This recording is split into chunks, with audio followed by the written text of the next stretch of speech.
취향껏 맞춰드리겠습니다. 네, 준비됐습니다. 네. 네. 자, 시작하겠습니다. 네. 자, 오늘은 불타는 셀럽 노래 강사 송광호님 모시고 인터뷰를 시작하겠습니다. 안녕하세요. 작곡가 겸 노래 강사 송광호고요. 참 아이러니하게 노래 강사 25주년 그리고 작곡가 34년 요걸 더하니까 59가 나오는데 제 나이가 올해로 59입니다. 그런 거 보면 아주 독특하게 나이와 현재 제가 직업을 갖고 있는 거하고 연도가 똑같네요. 행복하게 사랑을 받고 있는 그런 작곡가 노래 강사고요. 저는 인사할 때 먼저 이거부터 가겠습니다. I love you. 보통 작곡가들은 이렇게 잘 안 하는데 노래 강사로 주부님들하고 인사하다 보니까 이렇게 됐습니다. 여러분들 많이 사랑해 주시고요. 여러분들 기억해 주시면 감사하겠습니다. 송광호입니다. 뭐 많은 일을 하시잖아요. 뭐 네. 작곡도 하시고 뭐 노래 강사, 유튜버 뭐 하시는데 뭐 건강 관리는 어떻게 하고 계세요? 건강 관리가 제로입니다. 남들이 보면 와 뭐 비타민부터 해서 보약 다 먹을 거라 생각하는데 사실 그렇진 않고요. 딱 하나 먹는 게 있다면 홍삼. 그리고 제가 한 가지 먹지 않는 거라면 좀 어색하지만 저는 술, 담배는 하지 않고요. 그 다음에 잠이 좀 부족한 게 좀 아쉬운데 뭐 그건 제가 즐기면서 가니까. 그래서 건강관리는 특별한 건 없고 매일 놀이교실에서 아침 10시부터 저녁 오후 4시까지 무대에서 뛰다 보니까 그게 어쩌면 일상 속에서 하나의 운동이 아니나 이렇게 생각이 듭니다. 어떻게 처음에 노래 강사로 시작하게 되셨어요? 이 사실 옛날 치부인데 원래 가수가 꿈이었습니다. 그 가수 하면서 음반 제작도 하고 여러 가지 했는데 일이 잘 안 됐고요. 하면 할수록 뭐가 꼬이더라고요. 그런데 제가 안 되겠다. 작곡가로 먼저 데뷔를 했지만 가수를 해야 빚을 갚을 수 있겠다 해가지고 1997년도 난연가요제 나가서 대상을 받았고요. 그러고 나서 음반 준비를 했는데 일이 잘 안 됐습니다. 그러면서 98년도에 정말 죽고 싶은 그런 심정이었을 때 저를 정말 동아줄 같은 그런 마음으로 저를 데려간 형님이 누구냐? 인생의 미완성 이진관 형님이고요. 그 형님이 광명에 있는 세이브존 백화점에 25년 전에 저를 데려가서 저는 뭐 노래 시키는 줄 알았습니다. 근데 갑자기 자 다음 주부터 후임 노래 강사 송광호 선생님을 소개하겠습니다. 이런데 와 얼떼기를 물려받았습니다. 그때 시작으로 해서 지금까지 달려오게 된 게 노래 강사의 길입니다. 잘 맞으셨어요? 강사 일이 처음에 시작할 때부터? 어려웠죠. 사실 왜 안 되냐? 30대 초반이었는데 앉아 계신 분들은 체하 누나볼은 없고 거의 이모 그 다음에 어머니 볼. 그러니까 40대 이상부터 50대에서 70대, 80대까지 있었는데 어려웠어요. 저는 노래 강의할 때 사실은 그래서 물려주신 회원들 숫자에서 갑자기 석 달 만에 3분의 1은 다 빠져나가고 3분의 1만 남았어요. 왜 이렇게 다 빠져나가지 했더니 거기 놀이교실의 총무님이 선생님이 너무 잘 가르쳤는데 재미없게 가르친다고 너무 음악적으로만 가르친다고 해서 제가 사실 실패를 봤죠. 그 뒤로부터 제가 음악 활동을 좀 더 변화를 줬죠. 머리도 기르고 찢어진 청바지에 그러면서 뭔가 율동을 좀 하면서 여러분들에게 다가가지 않았나 싶습니다. 그렇게 헤어스타일, 뭐 귀걸이도 하시고 그렇게 재미있게 하시는 게 인기 비결이시겠네요. 네. 근데 이제 그 사이에 재미난 사연이 있다면 사실은 2000년도에 그 노원구민회관에서 그 수업을 하고 있는데 그 모 케이블 TV에서 놀이교실을 찍는다고 했습니다. 근데 서울에 있는 놀이교실 선생님들 중에 저를 찍으러 왔어요. 혹시 저 선생님이 잘하나. 근데 마침 송광호와 다른 선생님들은 대부분 기타를 치고 피아노 치는데 저는 그걸 다 던져버렸어요. 성인 뽀뽀뽀 놀이교실로 가자 해서 모든 걸 저도 피아노, 기타 내려놓고 춤추고 하는데 거기서 채택이 되면서 송광호가 신바람 놀이교실 강사로 시작이 되었고요. 그러면서 그게 알려지면서 KBS 아침마당에 2005년도에 드디어 첫 스타트로 아침마당 나가면서부터 붐이 일어났고 그 해에 또 재미난 게 있다면 뚝반정설이라고 가수 MC몽이 주인공이었는데 그때 MC몽 주인공이 그 맡은 배역이 뭐냐면 노래 강사예요. 근데 노래 강사 스승님을 뽑아야 되는데 송강호가 채택이 되면서 그때 영화 첫 출연했던 그런 계기가 다가와서 지금의 어떤 성장에 있어서 큰 도움이 되지 않았나 싶습니다. 아침마당 이후에는 사실 인기가 굉장히 많아지셨는데 네. 사실 그 전에 처음에 스타일을 바꾸고 그게 발상의 전환을 하시는 그 부분이 사실 굉장히 힘드셨을 것 같은데 네. 어떻게 그런 발상을 하셨어요 처음에? 남들과 똑같이 해가지고 언제 빚을 갚고 이왕에 시작했으면 뭔가 1인자가 돼야 되지 않나 싶었어요. 근데 대부분 남자 선생님들은 다 그렇게 하더라고요. 조용하게. 여자 선생님들은 입담도 세고 율동도 하는데 남자는 없기 때문에 내가 뭔가 새로운 걸 도전하려면 남들이 안 하는 걸 하자 해가지고 시작을 했고요. 그래서 지금도 모자를 쓰고 있지만 그때 당시에 모자를 뒤로 쓰면서 가지각색의 모자와 저만의 트렌드로 시작을 했던 것 같습니다. 그게 어쩌면 주부님들에게 뭐 저런 강사가 있지 했고요. 그때 당시에 그 유튜브가 조금씩 이제 발달이 되면서 많은 SNS에 뭐야 저 사람은 남자야 아니면 여자야 여자 옷도 입고 춤을 추고 했으니까 그래서 남들이 안 하는 걸 해가지고 저만의 어떤 그런 획기적인 발상으로 사랑을 받지 않았나 싶습니다. 그 당시에 추셨던 춤을 좀 살짝 보여줄 수 있으실까요? 그때 춤이요. 지금도 추고는 있어요. 지금도 추는데 한번 일어서 볼까요? 네. 그때 춤이 뭐냐면 저만의 춤인데 음악이 나오면 이렇게 춥니다. 이렇게 춥니다. 좀 폴싹대기도 하지만 그렇게 춤을 추기도 하지만 사실은 제가 한 바퀴 돌면서 턴을 했어요. 그러면서 한 번 더 여러분들에게 보여드리겠습니다. 자, 송강호 노래교실에서 가장 기본적인 춤은 어떻게 추냐? 이렇게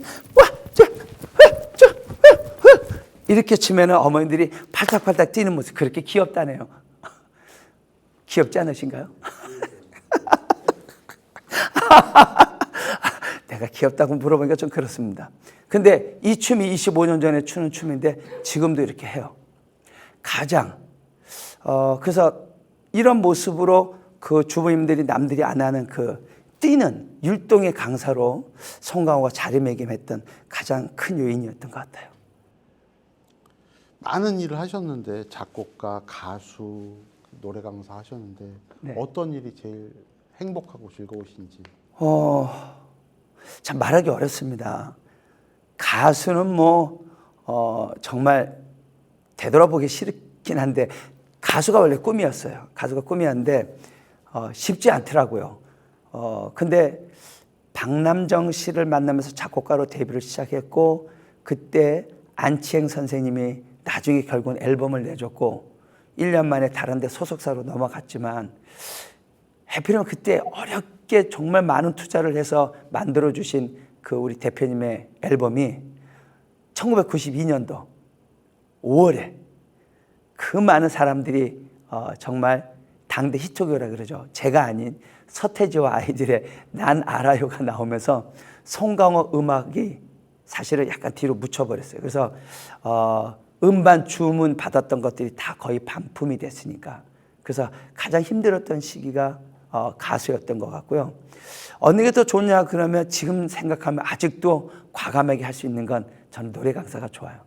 체질에 맞기도 하고. 왜냐? 작곡은 만들어서 히트가 된다는 보장이 없고요.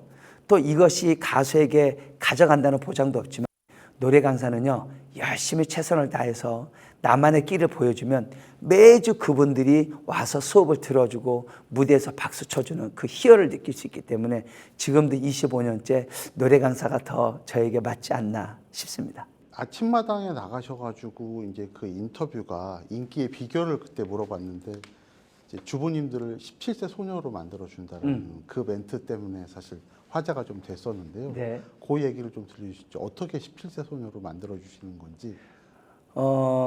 사실은 우리가 그 여고 시절을 가장 기억하죠. 초등학교 시절은 너무 어리기도 하고 대부분 노래교실에 오는 많은 분들이 중년입니다. 50대 전후로 기본으로 하는데 여고생 시절로 돌아가려면 17세 소녀 아니면 18세 소녀로 만들어야겠다는 생각이 발상이 됐고요.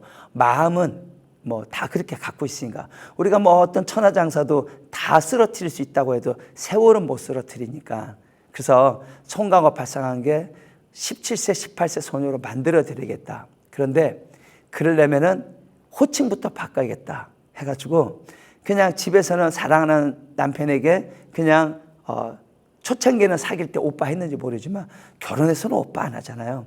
그래서 저에게 수업 시간에 중간마다 오빠를 외치겠습니다. 그러면서 그분들에게 17세 소녀로 돌아가게끔 만들어줬던 게 그게 주요한 먹혔던 것 같고요. 지금도 변함없이 오빠 소리 듣고 있는 영원한 오빠 송강호입니다. 앞치마당 출연 이후에 사실 그 다음서부터 인기가 막 확 올라가신 게 네. 체감하셨을 텐데 네. 그 이후로 막 연락이 갑자기 어느 날 정말 눈 떠보니까 스타가 돼 있다는 그런 느낌이 드셨을 것 같은데 그때 네. 얘기를 좀 들려주시죠. 사실 아주 작은 거 동사무소부터 시작해가지고요. 그때 당시는 우리 놀이교실은 혹시 시청자분들이 아시겠지만 문인숙, 구지훈, 서수남 이렇게 세 분의 선생들이 자리를 꽉 잡고 있었어요. 그때는 사실요 백화점에서만 할 수 있었죠. 모든 놀이교실이. 그런데 어느 날부터 나라에서 지역 상권을 살리자 해가지고 셔틀버스 운행을 금지시켰습니다. 그러면서 문화센터 백화점에서 하던 놀이교실이 지역으로 확산이 된 거죠. 그러면서 이제 동사무소, 구청, 그러면 금융권 이런 곳으로 비춰지면서 제 스스로도 그곳에 가게 됐고요. 가장 제가 그 놀이교실에서 저 나름대로 확산이 될 수 있었던 이유 중에 하나는 그 자리를 매금했었던 대선배님들이 계셨기 때문에 지금의 이 자리가 왔다고 해도 과언이 아닌 것 같습니다. 그러니까 저는 지금 생각해도 내가 잘나서보다는 그 길을 닦아준 선배님들이 계셨기 때문에 그 길에서 밥상에 숟가락 하나 얹어서 제가 먹게 되지 않았나 이런 생각이 듭니다. 코로나 때문에 많은 행사가 취소되고 이제 몇 년 동안 침체기가 있었잖아요. 네. 그때는 어떻게 지내셨는지. 코로나 때문에 힘들었던 건 저만 있겠습니까? 모든 대중문화 예술에 관계된 분들은 다 쉬지 않았을까 싶어요. 물론 저는 작곡가이다 보니까 조금 다른 강사들보다는 나았어요. 뭐냐면 저는 저작권료라는 게 조금 나오기 때문에 그거를 연명할 수 있었는데 그때 힘들었을 때 저도 모르게 주위 사람들이 와 너나 나나 할 거 없이 유튜브를 하더라고요. 저거 굳이 해야 되나? 안 해도 되지 않나 했는데 소통의 시간을 가져야겠다. 어쩌면 그게 지금 이제 전 세계가 유튜브로 가고 있잖아요. 그래서 2년 전에 한번 시작했는데요. 그때 그거 없었으면 저 어쩌면 말라 죽지 않았을까. 그 자그마한 카메라에 나를 드러내면서 보이지 않는 시청자분들과 소통하고 그러면서 그 속에서 색다른 사람들과 만남을 갖고 놀이교실과는 다른 전 세계 사람하고 만날 수 있었어요. 뭐 가깝게는 우리 인천에 제가 사니까 인천 지역과 멀게는 미국과 사우디아라비아, 중국 많은 대중들하고 소통할 수 있어서 그래서 저는 유튜브라는 것이 정말 있어서 힘들었던 그 시간을 2년을 공백 기간을 메꾸지 않았나 싶습니다. 네, 다시 본원 말씀을 좀 여쭤봐야 될 것 같은데 일단은 강사시니까 가장 궁금한 거는 어떻게 하면 노래를 잘할 수 있는지가 제일 궁금합니다. 노래 잘하는 방법이요. 일단 노래를 잘하려면 우리가 여러 가지가 있습니다. 뭐 맞는지 모르겠지만 저만이 가지고 있는 어떤 특화된 건데 우리가 보통 기억할 때는 음치, 박치 이 두 가지는 다 기본이에요. 음치, 박치. 그런데 감치가 있습니다. 감치. 감정을 치료해야 한다. 감치. 그다음에 뭐냐? 떨치. 무대만 올라가면 떨린다. 그렇죠? 그냥 눈치 보는 사람이 있어요. 왜요? 이거 할까 말까. 이런 것들. 그래서 그런 것들 중에서 가장 빨리 고쳐야 되는 게 있다면 뭐냐면 여러분들 혹시 제가 이렇게 얘기하면 한번 맞춰보세요. 아무리 노래를 잘하고 아무리 목소리가 좋아도 전국 노래 자랑은 박자가 안 맞으면 땡 합니다. 예. 그래서 노래 잘하려면 무조건 박자가 가장 우선입니다. 음정은요, 여러분들 노래방 가서 내가 키가 낮으면 내리면 돼요. 그런데 박자는요, 내가 느리게 간다고 내리고 빠르게 간다고 올리고 이렇게 할 수는 없잖아요. 그래서 항상 노래는 박자가 최우선이다. 그래서 박자를 맞출 수만 있다면 노래 적어도 70% 먹고 가지 않나. 저는 이렇게 생각이 듭니다. 이제 또 수강생분들이 대부분 이제 주부님들이 많으시니까 주부님들만의 어떤 노하우와 꿀팁이 또 더 있으실 것 같은데. 주부님들을 위한 노래 특화된 뭐 더 잘할 수 있는 법, 저는 얘기하자면 일단은요, 가장 좋은 건 놀이교실 오셔야 돼요. 왜냐, 신곡은 놀이교실 와야 배워요. 그 다음에요, 혹시 시청자 여러분들 혼자 노래 연습하는 거하고 여러 명 하는 거하고 어때요? 여러 명 하는 게 노래가 더 잘 돼요. 왜냐, 그 속에 노래하다가 틀려도 묻히거든. 그런데 1대1 강습은 쉽지 않아요. 웬만한 사람. 그래서 노래를 부르려면 여러 사람이 함께 한다. 그래서 어디 가느냐? 노래방을 가는 겁니다. 개인으로 아무리 해도요, 안 돼요. 그래서 제가 주부님들만이 한다면, 주부님들은 가장 좋은 게 놀이교실 오면 친구들을 사귀잖아요. 그래서 주부님들에게 오늘 특화된 비법이 있다면, 첫째, 노래방을 자주 가자. 그러려면 혼자 가지 말자. 몇 명 가냐? 최하 4명. 4명이 돼야 돼요. 어떻게 하냐? 일단 노래 잘하려면 돈을 쏘자. 아니, 노래방 가서 돈을 쏴야 무슨 노래가 늘죠. 그렇죠? 돈을 쏘자. 두 번째, 노래를 잘하는 사람을 데려가자. 노래를 잘하는 사람을 데려가면 노래가 늘어요. 세 번째, 노래는 못했는데 끼가 무척 많아서 템버는 두들기고 막 흔들어내는 사람, 이런 사람하고 가까이 두세요. 그러면 끼가 넘쳐서 노래가 흥이 나와요. 마지막에 뭐냐? 노래방 가면 리모컨을 잘 누르는, 책을 잘 지지는 그런 사람을 데려가세요. 그러면 분명히 그 4명들 사이에 본인이 끼어 있으면 노래가 늘어요.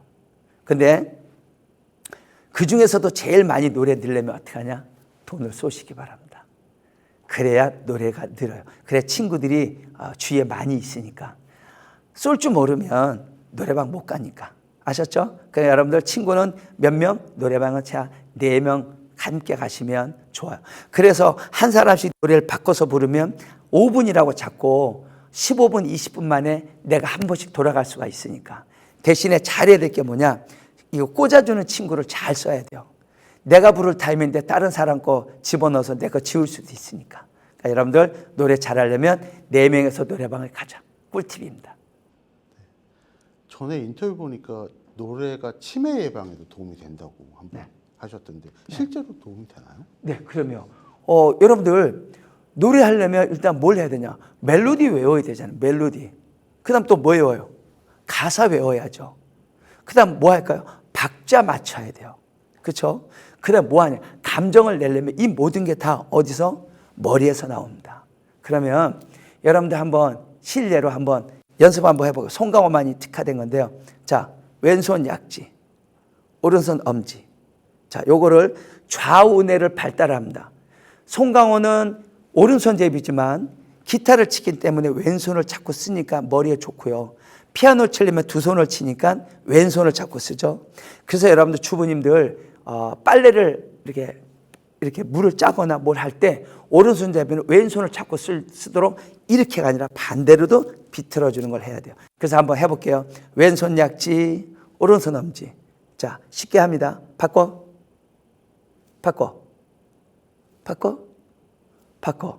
우리 PD님 할 수 있을까요? 쉽지 않습니다. 자, 요거가 잘 되면 건강에 좋아진다. 머리. 바꿔. 자, 바꿔. 두 번째 하겠습니다. 왼손 동그라미, 오른손 권총. 보세요. 바꿔. 요거 쉬운 것 같지만 굉장히 어렵습니다. 왜냐? 몸이 자연스럽게 리듬을 타야 되는데 여기 어렵거든요. 여러분들 꼭 한번 해보시고 두뇌 발전이 되면 좋겠습니다. 저도 꼭 따라해 보겠습니다. 가수로 꿈은 어떻게 아직도 꾸고 계신가요? 아니요. 가수 꿈은 접었어요. 이제 하면 안 되죠. 그리고 그냥 가수를 특별히 안 해도 가수들에게 노래 주려고 노래 녹음하잖아요.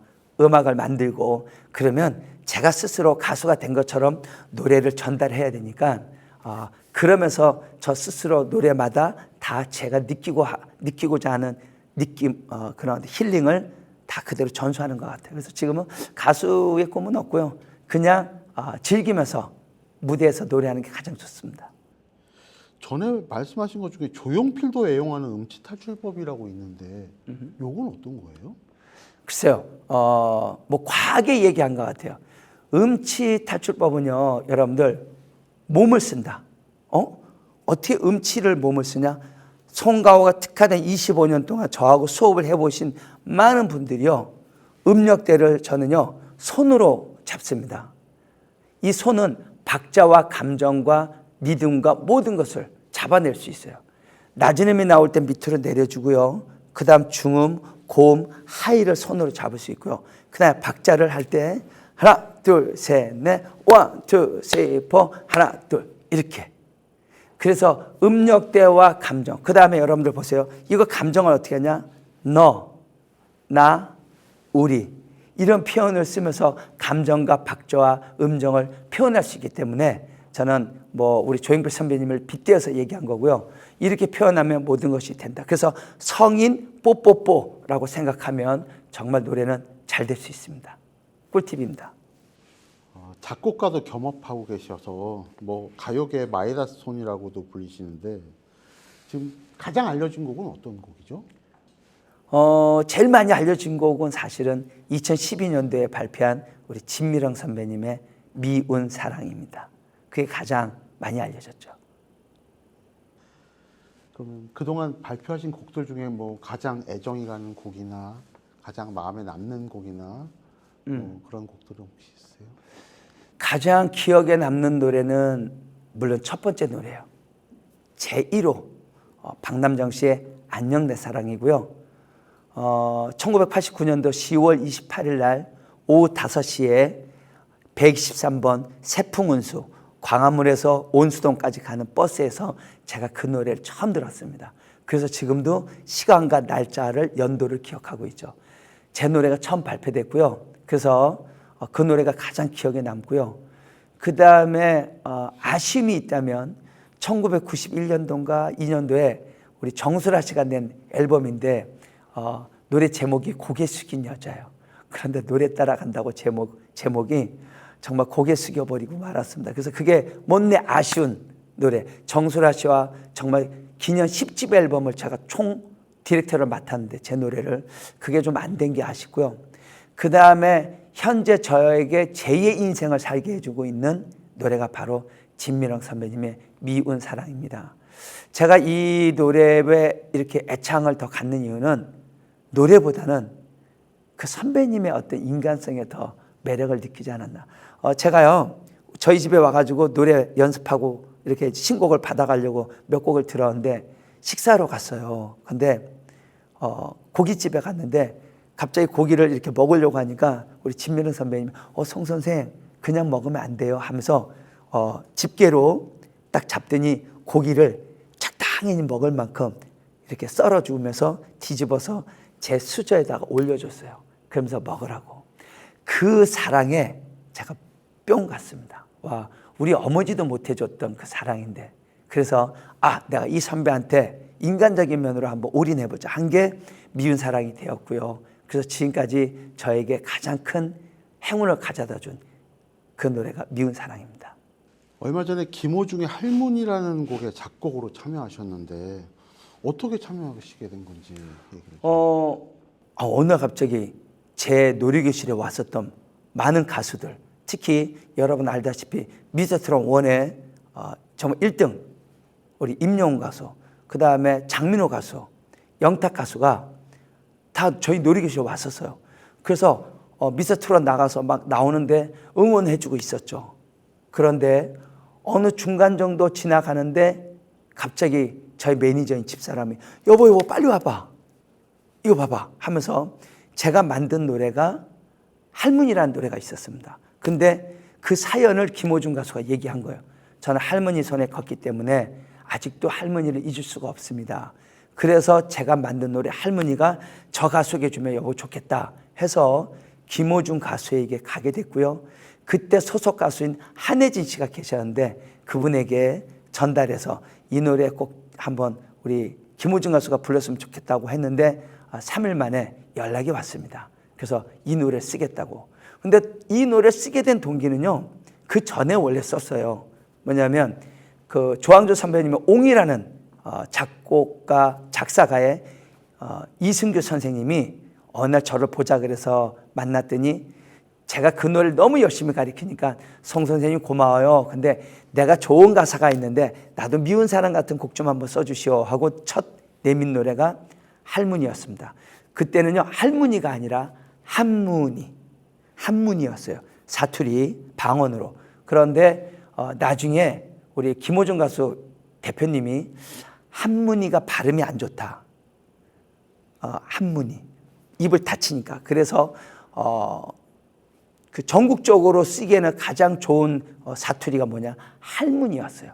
그래서 한문에서 할문이로 바뀌면서 김호중 가수에게 가게 됐고, 그때 이 노래를 받자마자 저희 집에 와서 연습하면서 그 짧은 시간 동안에 김호중 가수가 앨범을 냈는데, 하나 재미난 사연이 있다면 에피소드거든요. 김호중 가수가 워낙 트바로티 성악을 하니까 자기는 가성을 못 쓰겠대요. 제가 지금 오늘 컨디션이 좀 목소리 감기 기운인데 거기 가성에서 나도 이렇게 울어주는 부분이 있어요. 가성으로. 근데 거기를 김호중 가수는 지르고 싶은 거야. 텐션이 좋아서. 근데 저는 아니다. 할머니가 우는 건데 가성을 쓰면 좋겠다 해가지고 이 부분이 조금 트러블이 있을 뻔했는데 김호중 가수가 좋습니다 선생님, 저도 그렇게 따르겠습니다 해서 여러분이 할머니 한번 들어보시면 가성을 쓰는 두 군데가 있는데 그곳이 가장 감동을 주는 대목입니다. 사랑해 주시기 바랍니다. 그 뮤직비디오가 유튜브가 조회수 900만 뷰가 넘었어요. 그런가요? 네, 그거 모르고 계시나요? 네, 700만까지는 저는 봤어요. 아직은 뭐 좀 어렵겠다 생각했죠. 근데 벌써 900만 뷰면 그 1000만 뷰도 갈 수 있겠네요. 네, 그 뭐 혜택은 없으신 건가요? 혜택이요? 혜택이 있다면 하나는 있겠죠. 유튜브도 많이 돌면 저작료라는 것이 생기니까 수익이 발생되면, 광고 수익이 생기면 그거는 뭐 저작권자에게 조금 돌아온다고 합니다. 그보다는 할머니에 대한 그림을 갖고 있는 우리 많은 팬 여러분들이 한번 좀 노래 들어보시고 돌아가셨다면 할머니가 기억에 떠올리고 현재 살아계신 분이 계시다면 할머니에게 더 잘하는 그런 시간이 됐으면 좋겠습니다. 할머니한테 잘하셔가지고 추억이 많으신가 봐요. 저는 할머니가 친할머니하고는 1년밖에 살지는 않았어요. 저는 시골에서 자랐는데요. 저희가 삼형제인데 형하고 저하고 막내하고 나이 차이가 많이 납니다. 그래서 외할머니 댁에서 제가 자라게 됐는데 큰형하고 막내는 올라가고 서울이요. 저는 거기 크면서 초등학교를 나오진 않았지만 그곳에 자라면서 외할머니 손에서 컸어요. 외할아버지와. 그래서 그 추억이 살아있기 때문에 어쩌면 지금 할머니에 대한 이 가사를 받았을 때 너무 좋았고요. 특히 이 노래는요, 작사가 이승규 선생님도 할머니 손에, 작곡가도 할머니 손에, 가수 김호중 가수도 할머니 손에. 그래서 어쩌면 이 세 명이 다 이렇게 아우러진 노래라서 더 이 노래가 값진 노래가 아닌가 싶습니다. 네.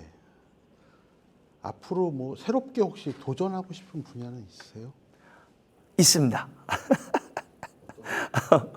저 DJ 하고 싶어요. MC. 그래서 제가 잘할 수 있나 생각했는데 유튜브 방송을 하면서 자연스럽게 나도 MC 볼 수 있을 것 같다라는 자신감이 있었고요. 놀이교실에서 25년간 매번 놀이교실에서 하지만 똑같은 노래 하지 않거든요. 똑같이 하면 재미없잖아요. 노래를 지도하면서 말이 틀려지는데 그걸 하면서 나만의 어떤 그런 특화된 MC를 한번 도전해 보면 좋은데 모르겠습니다. 이 방송을 봐주시는 시청자 여러분들 어떻게 볼지 모르지만 모르죠. 또 OBS 방송국에서 저에게 기회를 한번 주신다면 저 기꺼이 저는 받겠습니다. 네, 많은 팬들에게 앞으로 어떤 성광으로 기억되고 싶으신지 여쭤보고 싶습니다. 가장 기억 남고 싶은 거는 그런 것 같아요. 초심 잃지 않고 끝까지 한 길을 가는 길, 그리고 열정이 식지 않는 강사, 그리고 대중들에게 늘 좋은 곡으로 사랑받을 수 있는 작곡가. 그게 가장 저에게 큰 목표가 아닌가 싶습니다. 노래 강사로서 전국의 모든 음치들에게 한마디를 또 해주시죠. 네, 전국에 계신 시청자 여러분 중에서 음치, 박치, 몸치, 감치, 떨치 이런 분들이 계시다면 여러분들 제기로 오지 마시고 주위에 놀이교실 가시기 바랍니다. 가시고요. 만약에 혹시 저를 꼭 만나야겠다 싶으면 유튜브로 들어오셔서 봐도 되고요. 또 제가 지금 서울, 인천, 경기도 쪽에서 놀이교실 하니까 물어 찾아오시면 될 것 같습니다. 놀이교실은요, 노래를 배우러 오는 것도 좋지만 인생의 즐거움을 같이 배우지 않나 싶습니다. 끝으로 팬들에게 한 말씀 해주시죠. 건강하셨으면 좋겠고요. 둘째도 건강, 셋째도 건강해요. 제가 어느 날 얼마 전이에요. 아프신 분 병원에 병문안에 갔었습니다. 그런데요, 푸념을 하더라고요. 아이고 선생님 와줘서 감사합니다 하면서 하는 말이, 여기 누워 있으니까 돈도 다 필요 없어요. 건강이 최고인 것 같습니다. 차라리 여행도 가고 할 걸. 이렇게 나이 먹고 아프다 보니까 세상이 다 귀찮고 또 마음이 아프네요. 이런 얘기를 합니다. 자, 여러분들 건강이 최고고요. 건강이 허락이 된다면 여러분들 맛있는 거 드시고 여행도 가시고 친구도 사귀시고 그러면 좋을 것 같습니다. 자, 시청자 여러분들 송강호 많이 기억해 주시기 바랍니다.